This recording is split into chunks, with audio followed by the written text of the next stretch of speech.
أما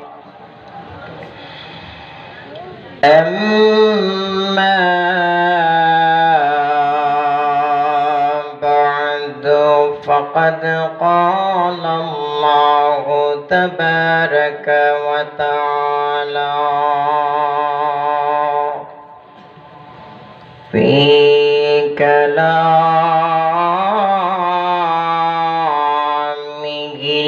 المجيد وفي فرقانه الحميد. أعوذ بالله من الشيطان الرجيم. بسم الله الرحمن الرحيم.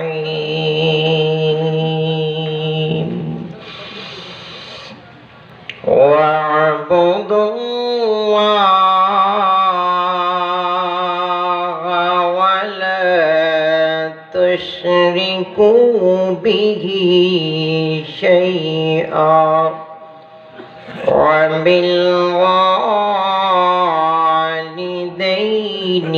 إحسانا.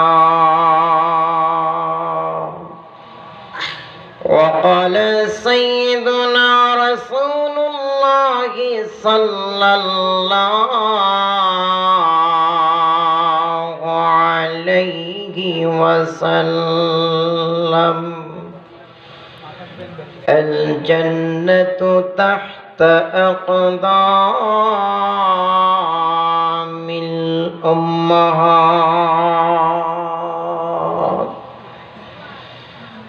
ঐতিহ্যবাহী খাদিমুল ইসলাম যুব সংঘ উত্তর বালুরচর সিলেটের উদ্যোগে আয়োজিত 11তম বার্ষিক তাফসিরুল কোরআন মহাসম্মেলনের চলমান অধিবেশনের অত্যন্ত শ্রদ্ধাভাজন ব্যক্তি জনাব সভাপতি সাহেব,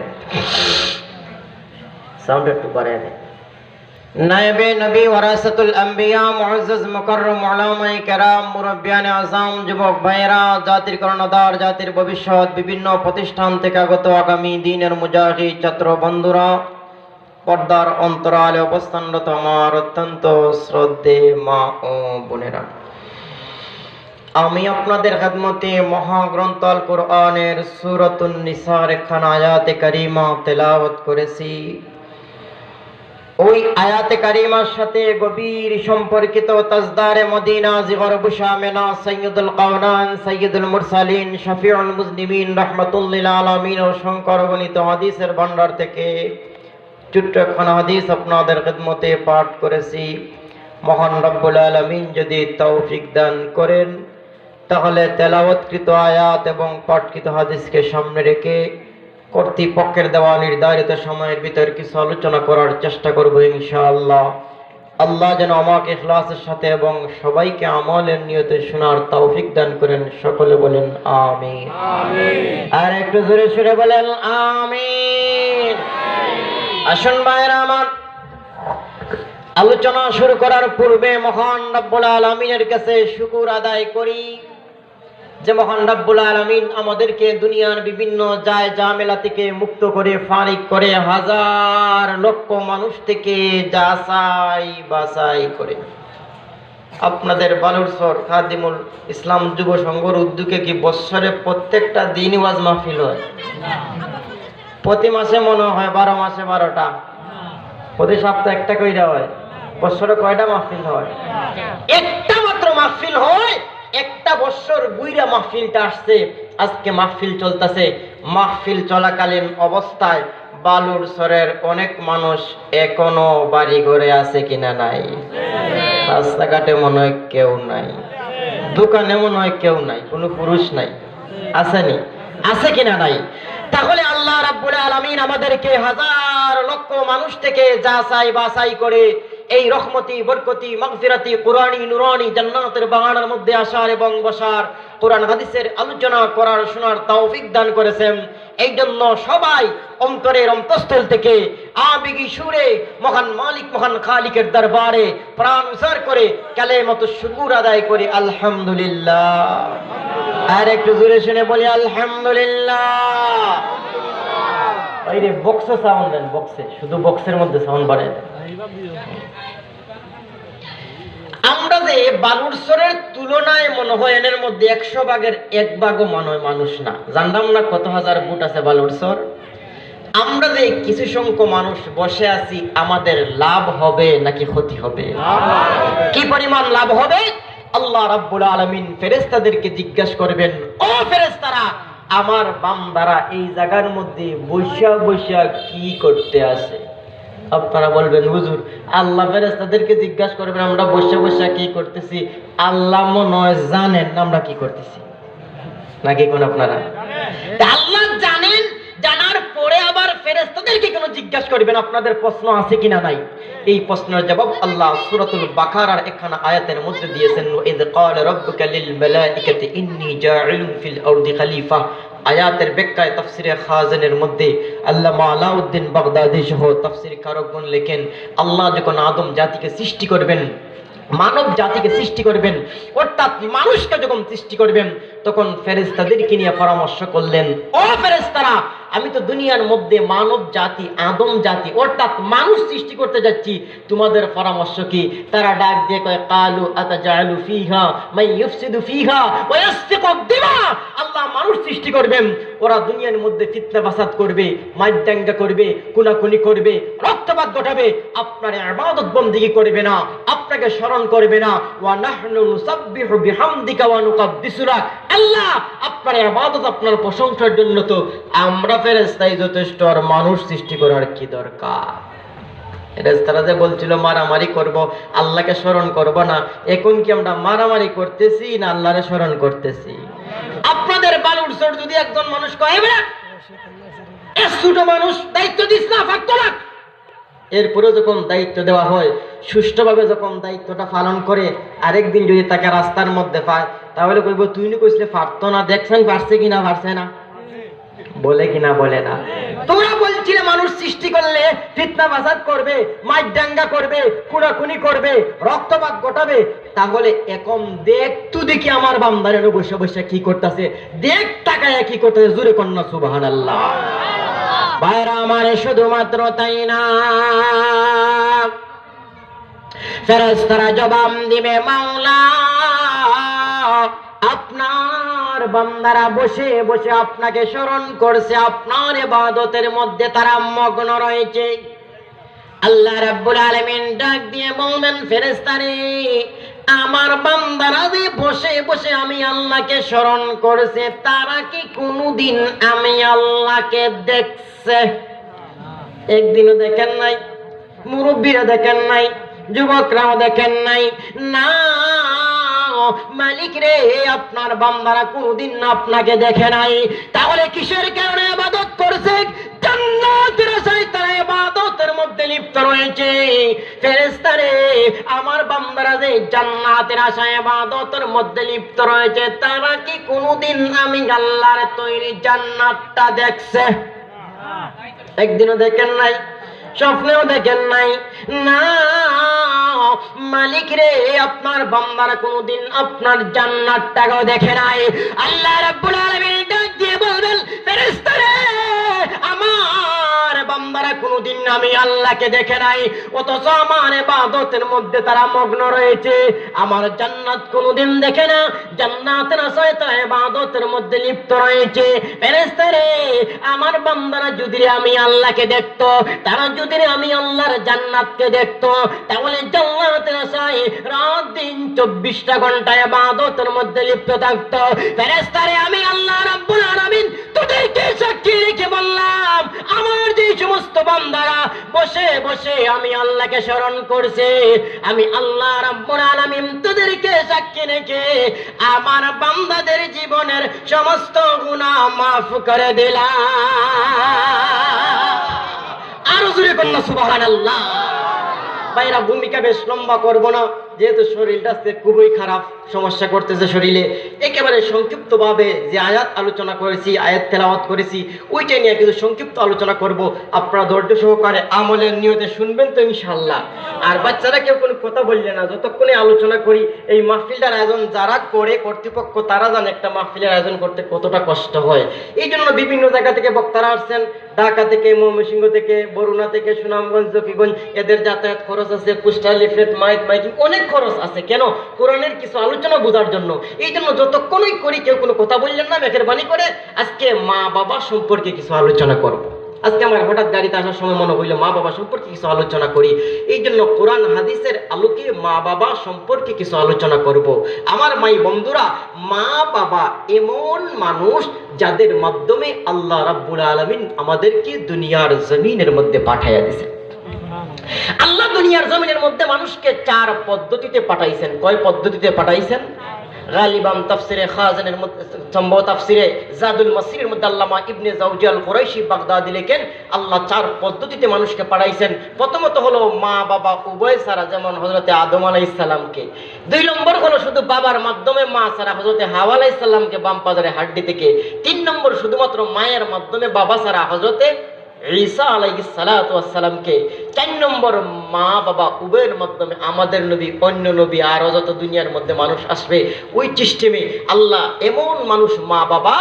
আল্লাহ আমাদেরকে সৃষ্টি করেছেন বিদায় দুনিয়ার আসমান থেকে জমিনে ফেলান নাই, মাটি থেকে আমাদেরকে তুইলা দেন নাই। কার মাধ্যমে দিয়েছেন? বাবা এবং মা উভয়ের মাধ্যমে। দুনিয়ার সব মানুষ মহব্বত করে আপনাকে, কিছু না কিছু স্বার্থ আছে, কিন্তু একমাত্র মা বাবা বিনা স্বার্থে সন্তানদেরকে মহব্বত করে। আমি একবারে সংক্ষেপে আনতেছি।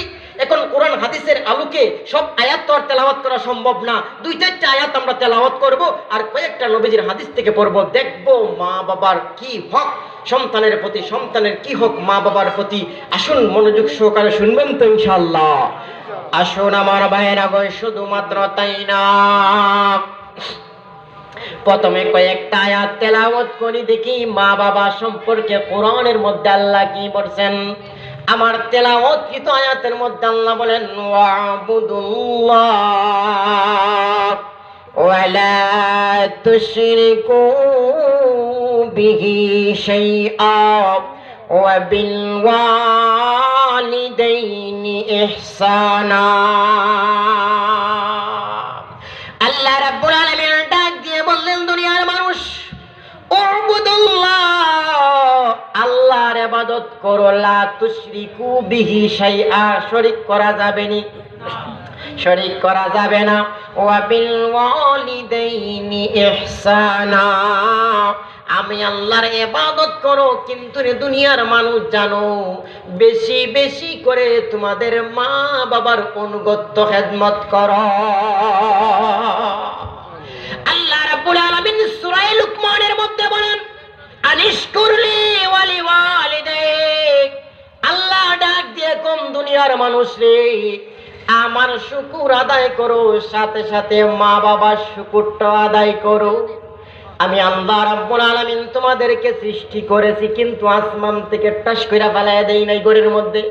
জমিন থেকে, মাটির নিচ থেকে বাইনা যেরকম বাইর হয়, এরকমও তোমাদেরকে বাইর কইরা দেই নাই। কার মাধ্যমে দিছি? মা বাবার মাধ্যমে। এই জন্য আনিশকুরলি ওয়ালি ওয়ালিদাইক, আমার শুকর আদায় করো, সাথে সাথে মা বাবার শুকরটাও আদায় করো। অন্য আয়াতের মধ্যে আল্লাহ রাব্বুল আলামিন বলেন, ওয়াসাইনাল ইনসানা বিওয়ালিদাইহি ইহসানা হামালাতহু উম্মুহু কুরহান ওয়া ওয়াদাআতহু কুরহা হামলুহু ওয়া ফিসালুহু 30 শাহরা। আল্লাহ রাব্বুল আলামিন বলেন, ওয়াসাইনাল ইনসান, সব মানুষকে নির্দেশ দিচ্ছেন, বিওয়ালিদাইহি ইহসানা, মা বাবার সাথে ইহসান করো, ভালো ব্যবহার করো। এরপরে আরো বলতেছেন, এরপরে বলেন 3টা কষ্ট, ওয়াসাইনাল ইনসানা বিওয়ালিদাইহি ইহসানা হামালাতহু উম্মুহু কুরহান ওয়া ওয়াদাআতহু কুরহা হামলুহু ওয়া ফিসালুহু 30 শাহরা। মার খেদমত বেশি বেশি করো, কারণ মা দুনিয়ার এমন তিনটা কষ্ট সহ্য করেছে, দুনিয়ার কোনো মানুষ এমনকি বাবাও কষ্ট সহ্য করে না। হামলুহু একটা হলো হামল, গর্ভবতী হওয়া। বালুরঝড় বাজার থেকে একটা বড় কাটল যখন কিনে আনেন, মাথায় করে নেয় অথবা গাড়ে করে নেয়, পেটে করে তো আর কেউ নেয় না। গাড়ে একটা কাটল বাড়ি জিনিস রাখলে কোনো হাড্ডির বর, পেটের মধ্যে কোনো কিছুর বর আসেনি, চামড়ার মধ্যে থাকে। এই মা বিশাল বড় একটা কাটল নিয়ে 10 মাস 10 দিন থাকে কিনা থাকে না? কষ্ট আছে কিনা না? কাটলের চাইতে আরো বড়। হামালাতহু উম্মুহু কুরহা, কষ্ট করে। ওয়া ওয়াদাআতুহু কুরহা, 2 নম্বর প্রসবের কষ্ট। প্রসবের কষ্ট কোন পুরুষ সহ্য করছেননি? কোন বাবা? প্রসবের কি পরিমাণ কষ্ট অন্য একটা হাদিসের অংশের মধ্যে পাওয়া যায়। আল্লাহর রাসূল বলেন ওয়াংশাক্কাতিল জিবাল, একটা মা সন্তান প্রসব করতে এত পরিমাণ কষ্ট হয়। ওয়াংশাক্কাতিল জিবাল, শাক্কা মানে হলো ফাটিয়া চূর্ণ বিচূর্ণ হওয়া, জিবাল মানে হলো গিয়া পাহাড়। এত কষ্ট মার হয় প্রসবের সময়। এই কষ্টর যদি একটা রূপরেখা দেওয়া যাইতো, পাহাড়ের মধ্যে যদি এটার কষ্ট দেওয়া যাইতো, এই কষ্টের কারণে পাহাড়টা ফাটিয়া চূর্ণ বিচূর্ণ হয়ে যাইতো। হামলুহু ওয়া ফিসালুহু 30 শাহরান, এরপরে দুধ পানের কথা কোন বাবা পান করাইছেনি? দুধ পান কোন পুরুষ পান করাইছে? এই জন্য আল্লাহ রাব্বুল আলামিন বলেন, দুনিয়ার মানুষ রে, মা বাবার খেদমত করো, তবে বেশি বেশি করে মার অনুগত্য করো। কারণ মা এমন 3টা কষ্ট সহ্য করেছে, দুনিয়ার কোনো মানুষ সহ্য করে না। আল্লাহ রাব্বুল আলামিন সূরা বনী ইসরাঈল আয়াতের মধ্যে বলেন, ওয়া কাযা রাব্বুকা আল্লা তা'বুদু ইল্লা ইয়্যাহু ওয়া বিল ওয়ালিদাইনি ইহসানা। আয়াতের সার সংক্ষেপ আমি বলি, আল্লাহ নির্দেশ দিচ্ছেন ওয়া কাযা রাব্বুকা আল্লা তা'বুদু ইল্লা ইয়্যাহু ওয়া বিল ওয়ালিদাইনি ইহসানা। আল্লাহ ছাড়া কারো ইবাদত করা যাবে না, মা বাবার সাথে ভালো ব্যবহার করো। এরপরে আছে ইম্মা ইয়াবলুগান্না ইনদাকাল কিবার আহাদুহুমা আও কিলাহুমা, 2জন মা বাবা 2জন অথবা কোনো একজন যদি বৃদ্ধ, কিলাহুমা ফালা তাকুল লাহুমা উফফিউ, যদি বৃদ্ধ হয়ে যান তাহলে উফ শব্দ যেন বলতে হয়। এরপরে ওয়াহফিজ লাহুমা জানাহা যুল্লি মিনার রাহমা ওয়া কুর রাব্বিরহামহুমা কামা রাব্বায়ানি সগীরা। যাক, আমি আর সেদিকে যাই না, সময় কম। এখন আসুন হাদিস থেকে আমরা কিছু জানি। বাইরে গলায় ধরতেছে, সাউন্ডটা একটু বাড়ায় রাখেন। কমে কেন সাউন্ড তো ঠিক জায়গায় থাকতো। এই জন্য আসুন হাদিস থেকে, কোরআনের আয়াত তো 2-3টা তেলাওয়াত করলাম, কিছু বুঝলাম। এখন আসুন হাদিসের মধ্যে কি আল্লাহর রাসূল প্রথমেই বলেন, আল জান্নাতু তাহতা আকদামিল উম্মাহাত। জোরে কোন সুবহানাল্লাহ। আমার ভাই বন্ধুরা, শুধুমাত্র তাই না, আল্লাহর রাসূল বলেন আল জান্নাতু তাহতা আকদামিল উম্মাহাত। আল্লাহর পয়গম্বর বিশ্ব নবী রাহমাতুল লিল আলামিন জানিয়ে দিয়েছেন, দুনিয়ার মানুষ রে, তোমাদের জান্নাতটাকে আমি আল্লাহ তোমাদের মার পায়ের নিচে রাখিয়া দিলাম। বালুরচরের কোন মানুষ যদি গিয়া সকালবেলা কুদাল হাতের মধ্যে নিয়ে মাকে বলেন, মা দাঁড়াও, লড়াচড়া করবাই না। যদি কেন কই হুজুর কালকে ওয়াজ কইরা গেছে তোমার পায়ের নিচে জান্নাত, লড়াচড়া কইরো না, আমি ফাউন নিচে জান্নাত বাইর করবো, ফাউন যাইবনি। আরো জোরে কোন ফাউন যাইবনি। কি করতে হবে? বেশি বেশি খেদমত করতে হবে। রাজি রাখার দরকার আছে কিনা নাই? বুখারী শরীফের হাদিস, আল্লাহর রাসূল বলেন আল কাবাইরুল ইশরাকু বিল্লাহি ওয়া উকুকুল ওয়ালিদাইন ওয়া কাতলুন নাফস ওয়া শাহাদাতুজ জুর। বড় বড় 4টা কবিরা গুনাহ, এর মধ্যে আল্লাহর রাসূল 2 নম্বর বলেন, যারা মা বাবার অবাধ্য হবে, মা বাবার কথা মানবে না, তাদের খেদমত করবে না। আল্লাহর রাসূল বলেন বড় বড় কবিরা গুনাহের গুনার মধ্যেও এটা একটা। আল্লাহ রাসূল হাদিসের মধ্যে বলেন, রিজার রাব্বি ফি রিজাল ওয়ালিদি ওয়া সাখাতুর রাব্বি ফি সাখাতিল ওয়ালিদি। আল্লাহর সন্তুষ্টতা, কেউ যদি আল্লাহকে সন্তুষ্ট রাখতে চায়, মা বাবাকে যেন সন্তুষ্ট রাখে। আল্লাহর সন্তুষ্টতা, মা বাবার সন্তুষ্টতার মধ্যে আল্লাহর অসন্তুষ্টতা ও মা বাবার অসন্তুষ্টতার মধ্যে। এই জন্য আল্লাহরে সন্তুষ্ট রাখতে হলে মা বাবাকে রাজি খুশি রাখার দরকার আছে কিনা নাই? আর একটু আওয়াজ দেন, আরো আওয়াজ দেন। নবীজির সাহাবী হযরত আবু উমামা কেন হাদিস বর্ণনা করেছেন, আন নবী উমামা রাদিয়াল্লাহু তাআলা قال أن رجلا قال يا رسول الله ما حق الوالدين على ولدهما قال هما جنتك ونارك। ডাক দিয়ে কই, নবী গো, আমার মা জীবিত, বাবা জীবিত, আমার প্রতি আমার মায়ের প্রতি কি পরিমাণ হক? নবী কয় ও নারুকা জান্নাতুকা ওয়া নারুকা, তোমার মা তোমার বাবা তোমার জন্য হয়তো জাহান্নাম না হয় জান্নাত। কিভাবে? আল্লাহর রাসূল বলেন খেদমত যদি না করো তাহলে যদি রাজি না থাকে জাহান্নাম, আর যদি মার খেদমত করতে পারো মহান মালিক খেদমতের মাধ্যমে তোমাদেরকে জান্নাত দিয়া দিবে। সবচেয়ে বেশি হাদিস বর্ণনাকারী সাহাবী, যেই সাহাবীর নাম হযরত আবু হুরায়রা রাদিয়াল্লাহু তাআলা আনহু, লম্বা একটা হাদিস বর্ণনা করেছেন। বুখারী শরীফের মধ্যে হাদিস আছে, মুসলিম শরীফের মধ্যে, দুই কিতাব থেকে যদি মিশকাত শরীফের মধ্যে কোনো হাদিস আনে ব্র্যাকেটের মধ্যে মুত্তাফাকুন আলাইহি থাকে, মুত্তাফাকুন আলাইহি হাদিস। আন নবী হুরায়রা রাদিয়াল্লাহু তাআলা আনহু قال ان رجلا قال يا رسول الله ما حق بحسن صحابه قال امك قال ثم من قال امك قال ثم من قال امك قال ثم من قال ابوك। আল্লাহর এক বান্দা প্রশ্ন করে, ইয়া রাসূলুল্লাহ ইয়া হাবিবাল্লাহ, ও আল্লাহর পয়গম্বর, আমার মা আমার বাবা দুইজন জীবিত আছে, আমি কার খেদমত করব? নবী কয় উম্মুকা, তোমার মার খেদমত করো। কালা সুম্মা মান, এরপরে কয় নবী এরপরে কার করব? আবার কয় উম্মুকা, তোমার মার। এরপরে আবার বললেন কার? আবার নবী বলেন তোমার মার। তিনবার মার কথা বললেন, এরপরে বললেন সুম্মা মান, এরপরে কার? নবী কয় আবুকা। নবীজি বিশ্ব নবী 4 নম্বর বলছেন তোমার বাবার খেদমত করো। মার কথা 3 বার বললেন, বাবার কথা একবার মাত্র বললেন কেন? আগে যে কোরআনের আয়াত পড়লাম, মা এমন 3টা কষ্ট সহ্য করেছে, দুনিয়ার কোনো মানুষ এই কষ্ট সহ্য করে না। আল্লাহর পয়গম্বর বিশ্ব নবী রাহমাতুল লিল আলামিন অন্য হাদিসের মধ্যে বলেন সালাসু দাওয়াতিন মুস্তাজাবাতুন লা শাক্কা ফীহি, দাওয়াতুল মাজলুম, দাওয়াতুল মুসাফির, দাওয়াতুল ওয়ালিদ আলা ওয়ালাদিহি। আল্লাহর রাসূল বলেন 3টা দোয়া এমন আছে যেই দোয়াগুলি আল্লাহ ফিরিয়ে দেন না। 1 নম্বর দাওয়াতুল মাজলুম, মজলুম ব্যক্তির দোয়া, আল্লাহর কাছে হাত উঠে দোয়া করে মালিক আমার উপর জুলুম করছে, ডাইরেক্ট কবুল।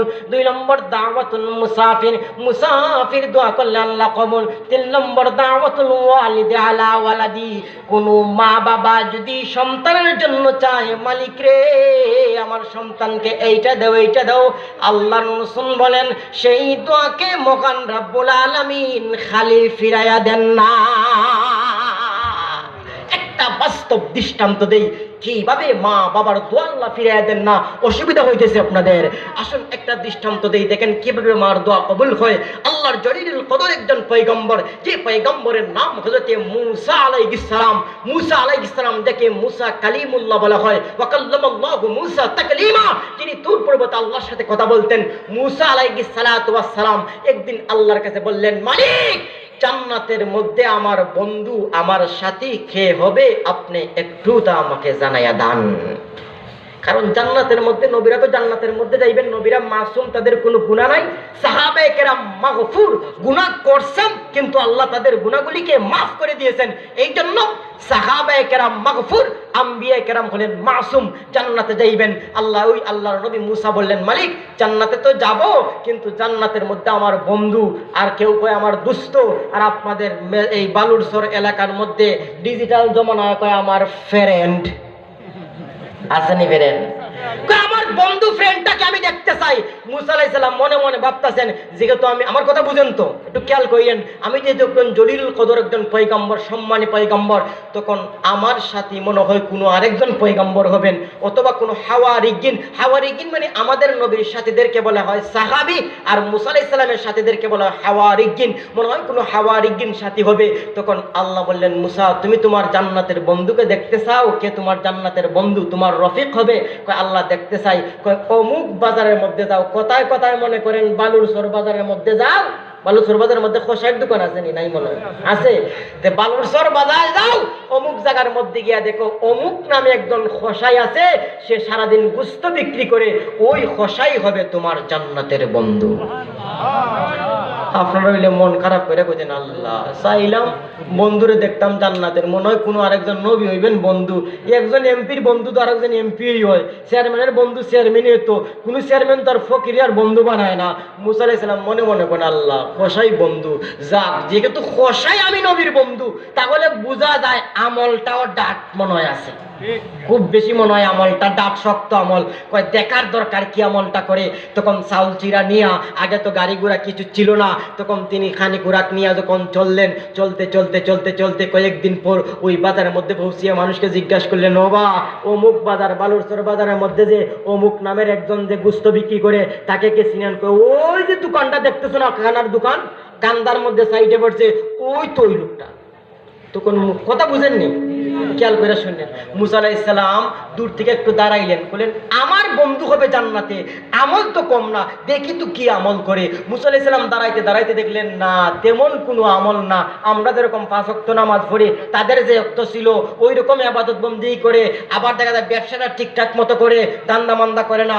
ব্যবসা কিন্তু নবীর সুন্নত। আমরা মনে করি হুজুর ব্যবসা করছে, কই হুজুর আর কিচ্ছু পাইছে না, ব্যবসা শুরু করছে। ব্যবসাটা কত বড় সুন্নত, কত বড় একটা ইবাদত। ব্যবসা করলে শুধুমাত্র যে টাকা ইনকাম হয় না, ব্যবসার মতো ব্যবসা করলে ইবাদত। আল্লাহর রাসূল বলেন আত-তাজিরু সাদুকুল আমিন মান নাবিয়্যিন ওয়াস সিদ্দীকিন ওয়াস শুহাদা। কেউ যদি সত্যিকার অর্থে নবীর মতো ব্যবসা করে, দান্দা বান্দা করে না, টগাটগি করে না, ছয়ছাই করে না, আল্লাহর রাসূল বলেন কাল কিয়ামতের ময়দানে আত-তাজিরু সাদুকুল আমিন মান নাবিয়্যিন ওয়াস সিদ্দীকিন ওয়াস শুহাদা, নবী সিদ্দীকিন শুহাদাদের সাথে আল্লাহ তাদের হাসরে গঠাইয়া দিবেন। দেখতেছেন গোশত বিক্রি করে তেমন আমল নাই। তিনি ভাবলেন হয়তো দিনে কোনো আমল করে না, রাত্রে মনে হয় আছে, যাক রাত্রে যদি দেখতে হয়তো লগে যাইতে হইব। এখন যখন সন্ধ্যাবেলা দেখতেন গোশতের বাট্টি একটা বান্দা কিছু গোশত নিয়া শাটার লাগাইতে যাওয়ার জন্য মুসা আলাইহিস সালাম পিছনে বললেন, ভাই আমি অমুক দূর থেকে আসছি। পরিচয় দিলেন না, অনেক দূর থেকে আসছি, আপনি কি আপনার বাসায় আপনার ঘরে আমাকে এক রাতের জন্য মেহমান করবেন? আরে কি কো, আসো আসো। তখন যাইতেছেন, মুসা আলাইহিস সালাম পিছে পিছে যান আর লোকটা আগে আগে যায়। লোকে বারবার কয় মেহমান সামনে আসেন। মুসা মনে মনে কয় সামনে গেলে তো তুমি আটার মধ্যে কি ইবাদত করো আমল করো দেখতে পারতাম না। দেখুন যাইবনি আমার ভাই বন্ধুরা, শুধুমাত্র তাই না, মুসা আলাইহিস সালাম পিছনে পিছনে হাঁটেন, খোসাই আল্লাহর বান্দা সামনে সামনে হাঁটে, সামনে সামনে হাঁটে। মুসা আলাইহিস সালাম লক্ষ্য করলেন তেমন কোনো আমল নাই, আবার কোন গুনার কাজও করে না, তেমন কোনো আমল নাই। সামনে সামনে খসাই যায়, মুসা পিছনে পিছনে যান।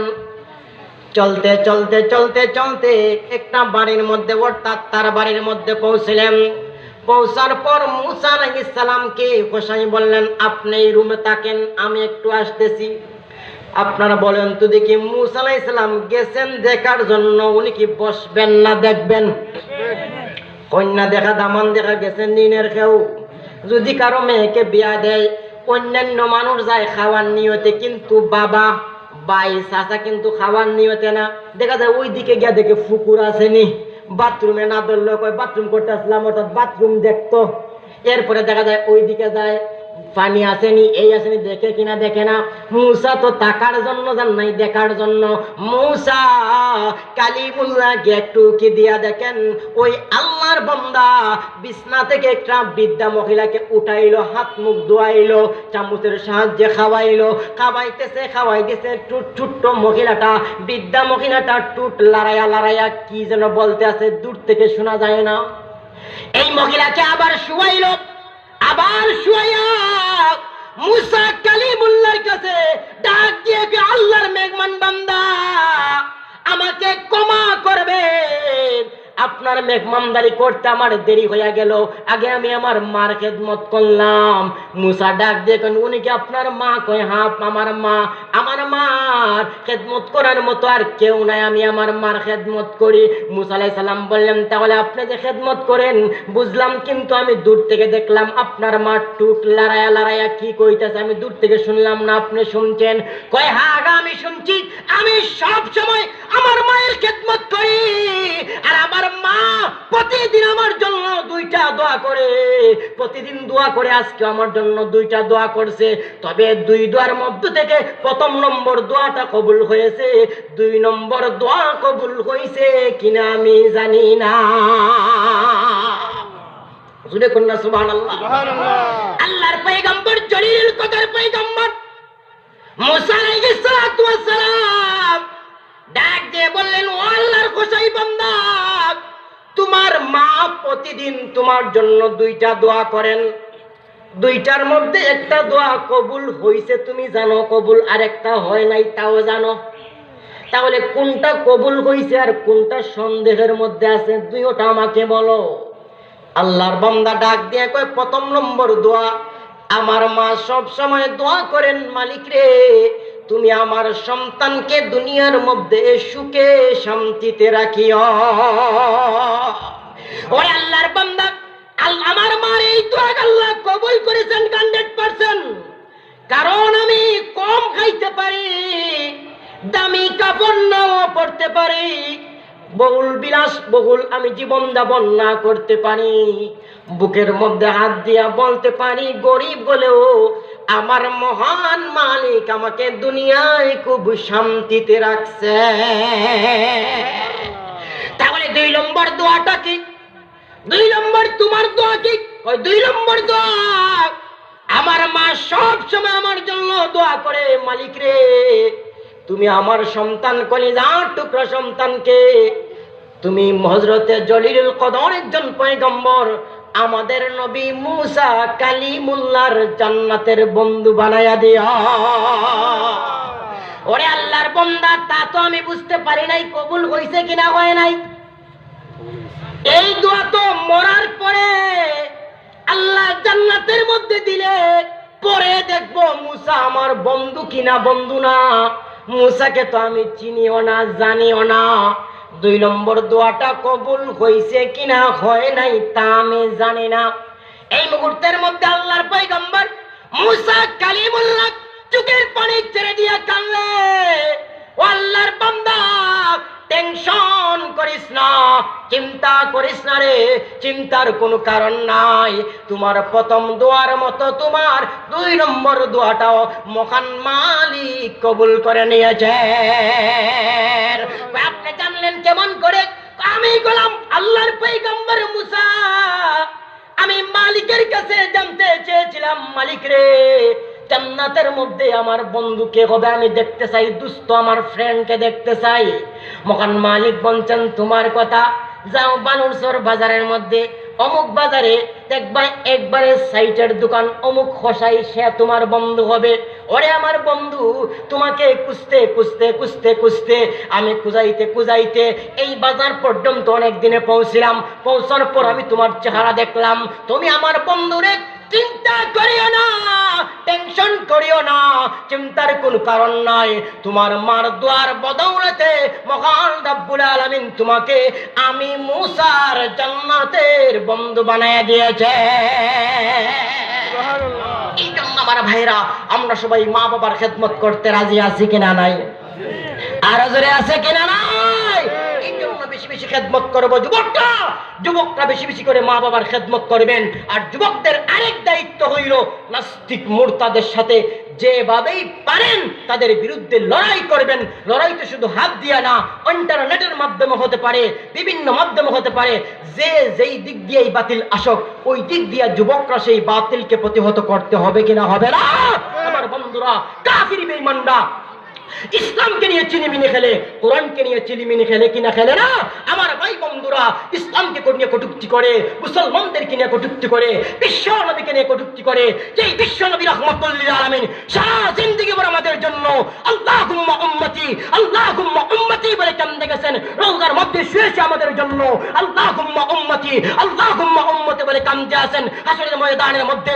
যে বিশ্ব নবী আমাদের জন্য আল্লাহুম্মা উম্মতি বলে কাঁদবেন, সেই বিশ্ব নবীর জন্য আমরা কি করতেছি? নাস্তিক বেঈমান বারবার বিশ্ব নবীর চরিত্রের উপর আঘাত দিচ্ছে, বারবার ইসলামের উপর আঘাত দিচ্ছে, বারবার কোরআনের উপর আঘাত দিচ্ছে। আমার বালুর শরীর বন্ধুরা, আপনাদেরকে জিজ্ঞাসা করতে চাই, আর যদি কোরআনের উপর কোনো আঘাত আসে, ইসলামের উপর কোনো আঘাত আসে, মুসলমানের উপর কোনো আঘাত আসে, বিশ্ব নবীকে কটূক্তি করে, কোন নাস্তিক বেঈমান কথা বলে, তাহলে জীবনের শেষ বিন্দু রক্ত দিয়ে নিঃশ্বাস পর্যন্ত রাজপথে প্রতিবাদ করতে কারা কারা রাজি আছেন? হাত তুলে আল্লাহকে দেখা দেয়। আল্লাহু আকবার, নারে তাকবীর, আল্লাহু আকবার, নারে তাকবীর, আল্লাহু আকবার, বীর ইসলাম জিন্দাবাদ, আল কোরআনের আলো করে করে জালো, নাস্তিকদের আস্তানা ভেঙে দাও, জুড়ে দাও, ভেঙে দাও, ঘুরিয়ে দাও, নাস্তিকদের আস্তানা, নারে তাকবীর, আল্লাহু আকবার। এই বাংলার জমিন ওলিয়া উলিয়াদের জমিন, এই বাংলার জমিন পীর মাশায়েখের জমিন, এই বাংলার জমিন গোস কুতুবের জমিন, বাংলার জমিন শাইখুল হাদিসের জমিন, বাংলার জমিন আমিনীর জমিন, বাংলার জমিন কাসিমের জমিন, বাংলার জমিন আহমদ শফির জমিন, বাংলার জমিন বায়ুমপুরীর জমিন, বাংলার জমিন গাজীনগর আর কাতিয়ার জমিন। বাংলার জমিনের মধ্যে যত নাস্তিকবাদী শক্তি, যত কুফরি শক্তি, যত কালো শক্তি, যত পন্ডা শক্তি, যত ইস্কন শক্তি মাথা উঁচু করবে, বাংলার লক্ষ কোটি যুবক ইমানদার এই মানে শক্তির মাধ্যমে প্রতিহত করবে। দেখে না আমার ভাই বন্ধুরা, এই জন্য আসুন সব সময় বাতিলের বিরুদ্ধে, সব সময় বাতিলকে প্রতিহত করতে হবে। তাহলে আমি যেটা বলতে চাই, এর মধ্যে আমরা যারা আছি, মা বাবা সারা তো কেউ দুনিয়ার মধ্যে আসি নাই। কে আছেন? কেউ আসছেন? এরকম নাই। অন্য কোনো সিস্টেমে ডাক্তারি মাধ্যমে নাই, তো তাবিজ তুবিজের মাধ্যমে ঘটনা একটা মনে হয়ে গেছে, তাবিজ দিয়া। এমনি তো মা বাবা ছাড়া কি কোনোদিন সন্তান দুনিয়ার মধ্যে আসবেনি?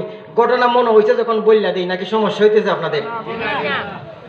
এক জায়গার মধ্যে আগে তো মাহফিল এতগুলি হইতো না, এই বায়ুমপুর, এরপরে হরিপুর, বরুণা, আমাদের সুনামগঞ্জের দুর্গাপুর, কাতিয়া, ওই রকম কিছু মাহফিল হইতো আগে এক সময়। এক সময় একজন আল্লাহর একজন অলি বৎসরের একটা নির্দিষ্ট কথা বলে কেন নির্দিষ্ট একটা তারিখে একটা বড় ওয়াজ হইতো একটা এলাকার মধ্যে। আল্লাহর একজন ওলিয়া আসতেন, যুবকটা গিয়ে আনতো, তে ওয়াজ শেষ করার পরে মানুষ কেউ বোতল নিয়ে আসতো, হুজুর পানি ভরা দেন, তেল ভরা দেন, তাবিজ দেন, হুজুর মাথা হাতে দেন, এরকম প্রতি বছর হইতো। তে প্রথম বছর যখন হুজুর আসছে, তখন দেখা যায় সবাই তেল ভরা পানি ভরা নিতেছে। যুবক একজন আইছে, আমার চাইতে আরো কম বয়স, একটা যুবক বোতল দুইটা নিয়ে আইছে, পানির বোতল একটা, তেলের বোতল একটা। আইসা সবাই তো নিতেছে, হেও নিতেছে। হুজুর কোন তুমি কেন লাগিয়া? কই হুজুর আমারে কিছু তেল ভরা পানি ভরা দেন, আর একটা ভালো দেখতে তাবিজ দেন। কই হুজুর কেন লাগিয়া? কয়টা লাগে আমার সন্তান হইতো, বাচ্চা, আল্লাহ আমার একটা নেক সন্তান দিতেন। প্রথম বছর যখন আসছে, খেয়াল কইরেন, দেখা যায় মাহফিল শেষ হইতে হুজুর চলে গেছেন। পরের বছর আবার এই তারিখে মাহফিল হইছে, আবার দেখা যায় সবার সাথে ওই লোকটা আইছে, আবার কয় হুজুর একটা তাবিজ দেন। হুজুর কোন গত বছর দিলাম সন্তান হইছে না? কয় না হুজুর হয় নাই, এবছর ভালো কইরা দেন। তখন হুজুর যখন আরেকটা তাবিজ দিছেন, দিয়া কইছেন যাও বা জিনবুত থাকলে দূরে সরে যাইব, আল্লাহ হুকুম হইলে তোমার সন্তান হইব। কয় হুজুর ঠিক আছে, বাড়িতে গেছে। এই বছর যখন ওয়াজ শেষ হয়ে গেল, হুজুর চলে গেছেন। 3 নম্বর বছর যখন আবার হুজুর এই তারিখে ওয়াজে আইছেন, তখন এক হুজুর আবার তাবিজ দেন। কয় হুজুর কয় সন্তান হইছে না তোমার? প্রতি বছর আও। কয় না হুজুর। কয় প্রথম বছর আইলাই তাবিজ দিলাম, এরপরে বছর আসলাই তাও দিলাম, এই বছর 3 বছর ধরে তোমার তাবিজ দেই, তোমার সন্তান হয় না। 3 বছর ধরে সন্তান হয় না। বাবা বিয়া করছো তুমি কয় বছর হয়েছে? হুজুর বিয়া তো এখনো করছি না। বিয়া দ্বারা সন্তান হওয়া সম্ভব নেই। এই জন্য প্রিয় হাজিরিনে কেরাম, আমরা এই জায়গার মধ্যে যারা আছি, মা বাবা ছাড়া কেউ আসেননি। আর যেরকম তাহলে মা বাবা যাদের আছেন, খেদমতের দরকার আছে কিনা নাই? মহব্বতের দরকার আছে কিনা নাই? আল্লাহর পয়গম্বর বিশ্বনবী রাহমাতুল লিল আলামিন বলেন, দুনিয়ার মানুষ রে, ও দুনিয়ার মানুষেরা, কোন আল্লাহর বান্দা যদি তার মা বাবার চেহারার দিকে একটাবার মায়ার দৃষ্টিতে তাকায়, একটাবার শুধুমাত্র মায়ার দৃষ্টিতে, মমতার দৃষ্টিতে আদরের দৃষ্টিতে তার মা বাবার চেহারার দিকে একটাবার মাত্র তাকায়, মহান রব্বুল আলামিন তার আমল নামার মধ্যে একটা কবুল হজের সওয়াব দান করবে। সাহাবায়ে কেরাম প্রশ্ন করলেন, ইয়া রাসূলুল্লাহ, ইয়া হাবিবাল্লাহ, ওগো আল্লাহর পয়গম্বর, কোন আল্লাহর বান্দা যদি তার মা বাবার চেহারার দিকে একবার তাকায় না গো, দুইবার তাকায় না গো, তিনবার তাকায় না গো, 10 বার তাকায় না গো, কোন আল্লাহর বান্দা যদি তার মা বাবার চেহারার দিকে 100 বার তাকায়, তাহলে আল্লাহ রাব্বুল আলামিন তার আমলনামার মধ্যে একটা কবুল হজের সওয়াব দান করবেন, না 100 কবুল হজের সওয়াব দান করবেন। আকায়ে নামদার তাজদারে মদিনা জিগরে বুশামেনা সাইয়্যিদুল কাউনাইন সাইয়্যিদুল মুরসালিন শাফিউল মুসলিমিন বিশ্ব নবী রাহমাতুল লিল আলামিন ডাক দিয়ে বললেন, সাহাবায়ে কেরাম রে, যদি আল্লাহর কোন বান্দা তার মা বাবার চেহারার দিকে একবার নয়, দুইবার নয়, 100 বার তাকায়, তাহলে মহান রব্বুল আলামিন তার আমলনামার মধ্যে 100 কবুল হজের সওয়াব দান করবে।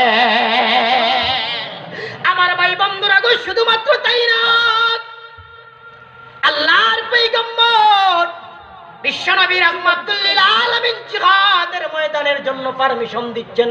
একটা কথা আমি বলতেছি না, আজকে শুধু হাদিসগুলি শুনিয়ে দিচ্ছি। শরীর অসুস্থ আমার ভাইরা, সময় কম, হুজুর আছেন নাকি? চলে আসছেন, তাহলে 2-3 মিনিট বলবো। আর আমার ভাই বন্ধুরা গো, শুধুমাত্র তাই না, আল্লাহর পয়গম্বর বিশ্বনবী রাহমাতুল লিল আলামিন সাহাবায়ে কেরামদেরকে যুদ্ধের ময়দানে যাওয়ার জন্য একজন একজন করে পারমিশন দিচ্ছেন। একজন একজন করে, অসুস্থ হলে যুদ্ধে যাওয়ান যাবে না, বেশি বুড়া হইলে যাওয়ান যাইবে না, শিশু হইলে যাওয়ান যাইবে না, শক্তির দরকার, এই জন্য যেমন তেমন মানুষকে পারমিশন দেন না।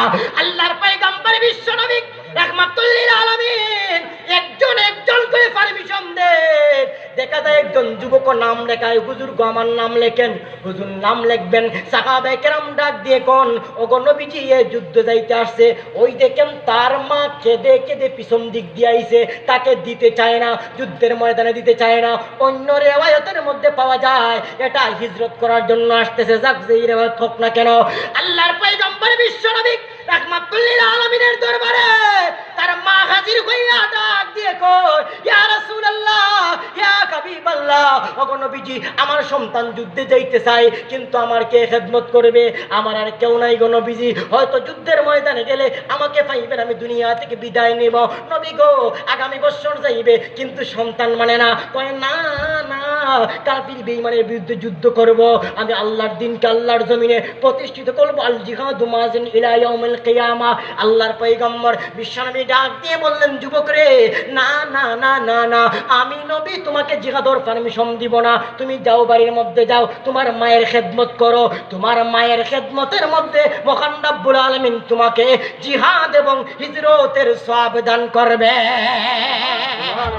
আল্লাহর পয়গম্বর বিশ্বনবী রাহমাতুল লিল আলামিনের দরবারে এক আল্লাহর বান্দা তার মাকে গাড়ির মধ্যে, পিঠের মধ্যে করিয়া, সুদূর অন্য দেশ থেকে গাড়ির মধ্যে করিয়া তওয়াফ করাইল, হজ করাইল।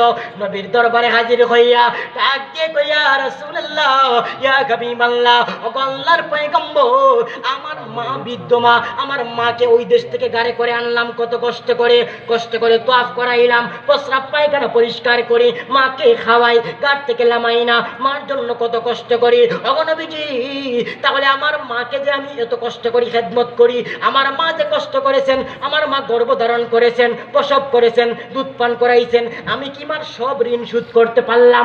আমার বন্ধুরা, তাজদারে মদিনা আকায়ে নামদার বিশ্বনবী রাহমাতুল লিল আলামিন ডাক দিয়ে বললেন, ওরে বুখা, আল্লাহর বান্দা, সবগুলি তো দূরের কথা, তুমি যে এত কষ্ট করলাই, এরপরেও তোমার মার একটা ফুটা দুধের ঋণ তুমি এখন পর্যন্ত পরিশোধ করতে পারো না।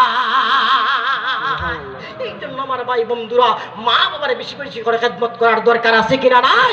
আমার ভাই বন্ধুরা, এই যে খাদিমুল ইসলাম যুব সংঘ, এই যুব সংঘকে যেন আল্লাহ কিয়ামত পর্যন্ত কায়েম আর দায়েম রাখেন। আমার এক ছাত্র মাওলানা আবুল কাসেম, ওর ফোন বারবার করতেছে, আপনাদের সাথে আসলাম, এই জন্য কিছু কথা বললাম। এই কথা বলতে গিয়ে অসুস্থ শরীর নিয়ে নিয়ত ছিল আর একটু লম্বা চূড়া কিছু কথা বলবো, সময়ও কম, শরীরটাও বেশ ভালো না, আর মাইকও তো মনে খুব ভালো দেখা যাইতেছে। আমার এতে এত মাইক নাই দেখা যায়, আমার এতে মাইক নাই। এই জন্য যাক, আমি তো আর সিলেটেরই মেহমান আছি সুনামগঞ্জের, এই যে ঢাকা থেকে ময়মনসিংহ থেকে হুজুর আসছেন প্রধান অতিথি সাহেব, ওই প্রধান অতিথি সাহেবের বয়ানের সময় যেন মাইকটা ঠিকঠাক থাকে, একটু মাইকটা সিস্টেম করে দেন। আল্লাহ রাব্বুল আলামিন যেন আমাদেরকে সবগুলি কথার উপর আমল করার তৌফিক দান করেন, সকলে বলেন আমিন। এই মাহফিলের আয়োজন করতে যারা টাকা পয়সা দিয়ে সহযোগিতা করেছেন, সার্বিক সহযোগিতা করেছেন, আল্লাহ যেন প্রত্যেকের সহযোগিতাকে কবুল আর মঞ্জুর করেন। এই মাহফিলের সভাপতি সাহেব, সদস্য সচিব এবং কি সদস্য সহ কেশিয়ার সহ যত সদস্যবৃন্দ আছে, মুতাআল্লিকিন মুহিব্বিন যাদের সংগঠনের সাথে সম্পৃক্ততা আছে, আল্লাহ যেন প্রত্যেককে কবুল করে এই মাহফিলের উসিলায় পত্র এলাকার তামাম মুর্দেগানের কবরকে যেন আল্লাহ জান্নাতের বাগান বানায় দেন, সকলে বলেন আমিন। দাওয়ানা আনিল হামদুলিল্লাহি রাব্বিল আলামিন। আসসালামু আলাইকুম ওয়া রাহমাতুল্লাহি ওয়া বারাকাতুহু। আলহামদুলিল্লাহ।